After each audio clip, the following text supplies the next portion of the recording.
Tere noored!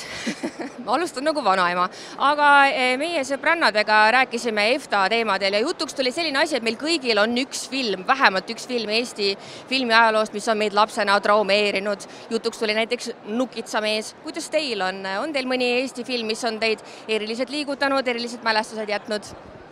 Mul on hea lihtne vastus. Mina lapsena ei näinudki väga Eesti filme, nii et ega mind polegi midagi väga traumeerinud. Aga ma tooks küll välja sellise filmi nagu Elu ja armastus, mis ma nüüd, millal me vaatasime see aasta, eelmine aasta, ma ei mäleta, ühesõnaga millalgi vaatasime. Täpselt oli siuke, et ma ei tea, kas viitsib vaadata, pigem äkki vaataks mingit Netflixist midagi. Mõtlesin, okei, vaatame ja siis kuidagi tõesti, lähed niimoodi vaatama, et vau, et nii head asja nagu tehakse meil ka ikka ja tõesti väga hea film oli see. Mis see oli, mis sulle meeldis selle juures? Mis meeldis või? Ma ei tea, kuidagi see kogu see nostalgia hetk, mis seal oli, see kuidagi sai hästi kuidagi kinni püütud, see sõjaaeg ja kuidagi nagu see storyline ka, vaata, et see mees, kes seal oli ja kogu kuidas ta nagu neid naisi ümber sõrme niimoodi keerutas ja kuidas naised langesid sinna lõksu ja et kuidagi nagu tundus, et see nagu siuke päris võib olla nagu päris elu ja ma arvan, et mulle meeldivad rohkem filmid, kelli seda muidugi öelda ei saa, aga mulle meeldivad filmid, mis on nagu realistlikud nagu selles mõttes. Et tundsid ennast ära, jah? Ei, mitte. Sina ära pane mulle sõnu suhu, eks ole, aga ma mõtlen nagu just nii-öelda elulises mõttes, mis räägivad võib-olla päris teemadest. Kelli muidugi vaatab kogu aeg mingi Marveleid ja mingid asju, millest ma ei saa mitte midagi aru. Aga ühesõnaga jah, Elu ja armastus väga top oli. Ja kuidas sul? Ma olen nõus. Mul ei tule hetkel praegu ühtegi filmi, kuigi Nukitsamees on päris hea. See oli, mis oli Nõiad? See olidki Nõiad metsas, on jah? Jah, see oli päris selline hirmus lapsena. Aga tõesti, Elu ja armastus on üks meie lemmikuid hetkel. Ja meile meeldis Reetur näiteks ka väga sarjana. Ja. Kas Andrei sundis sind vaatama ka Robini ja Andrei sarja enne, kui see telerisse jõudis? Jah, ma pean kõik asjad ikkagi kriitilise pilguga enne üle vaatama, kui nad kuskile jõuavad, nii et ma näen igasuguseid materjale seal, nii et jah. Neid seda musta ridana ja siis ma ütlen, kuule vaata seda musta rida ja musta rida on üldiselt nagu nii, see on musta ridana, seal ei ole mitte midagi vaata. Ja siis ma ütlen talle äkki juba mingi 7 või 8 edit, mis on, vaata, mis ei ole ka veel final ja siis kuule viitsid vaata üle ja siis ta mingi, ma olen seda mingi 10 korda näinud juba tegelikult, aga no okei, eks tal midagi muud üle ei jää. Ütled siis ka ausalt talle või lihtsalt turgutad tema emotsioone, pole hullu? Isegi ma ei pea ütlema, ta näeb mu pilgust ja sellest, et kas ma võtan telefoni või mitte, et kui ma tavaliselt võtan telefoni, siis on järelikult midagi halvasti ja igav. Nii et selle järgi ta oskab lugeda küll, et mis vaja muuta on. Te olete nüüd külastanud Eesti Laulu lava, teil on mitmekülgne kogemus, eriti sulle, Andrei, ka ütleme telega, videoformaatidega. Millal siis võiks tulla teie koostööst selline täispikk film näiteks? Film ei tea. Üks nädal Andrei ja Kelliga või? Muidugi. See oleks päris hull, ma arvan. Muidugi, ei, aitäh. Aga ei, tegelikult, ma ei tea, me ei ole mõelnud, aga ma räägin, me oleme siiamaani tuleme nagu Eesti Laulu lainelt vaikselt niimoodi tagasi ja nüüd saamegi puhkama minna ka ja et eks ma arvan, kui puhkus on tehtud, saab edasi vaadata, mis projekte või mingeid asju saab edasi teha. Et eks see kõik sõltub, aga ma arvan, see oleks jumala äge midagi nagu juba sellist teistsugust vaata koos teeks. Et eks me näe. Väike reisisaade äkki?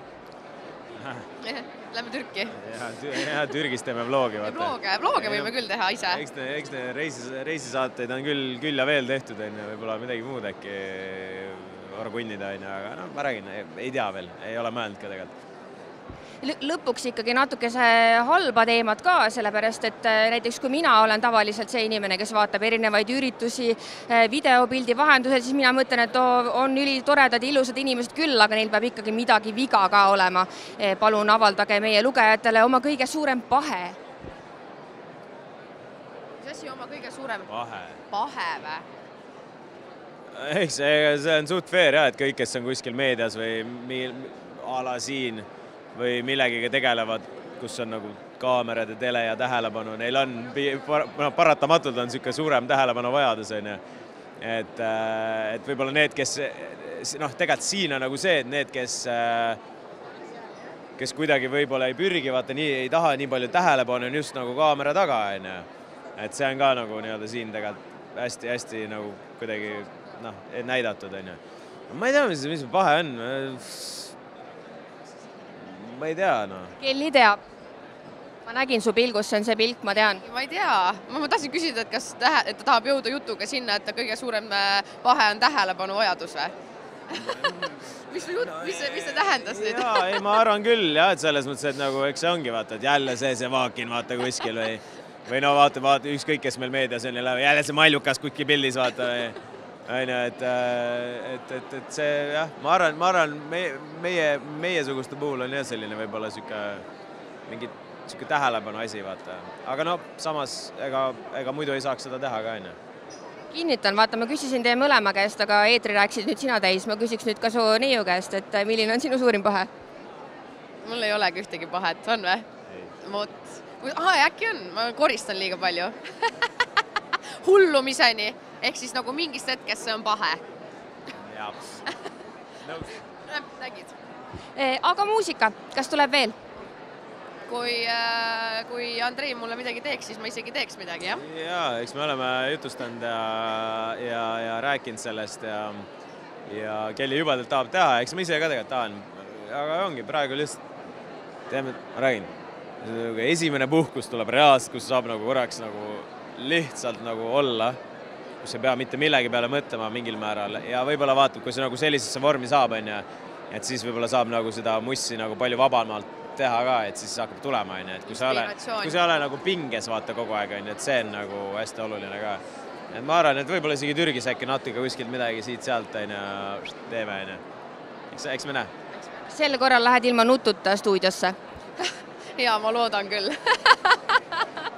No aga selge, ma kahtlustan, et meil on teiega vaja üks intervjuu veel teha täna, nii et kohtumiseni siis. Aitäh! Parem oleks. Mida see nüüd tähendas? Võidad ära äkki. Ma ju ei tea midagi, ma ei tea, mis ta teha. Ma räägin, et hoiame pöialt, et sa võidad ära, parem oleks. No ma loodan, jah, ma ei tea ju. Eks me siis vaatame, kas saab või saa. Kohtumiseni! Jah, aitäh!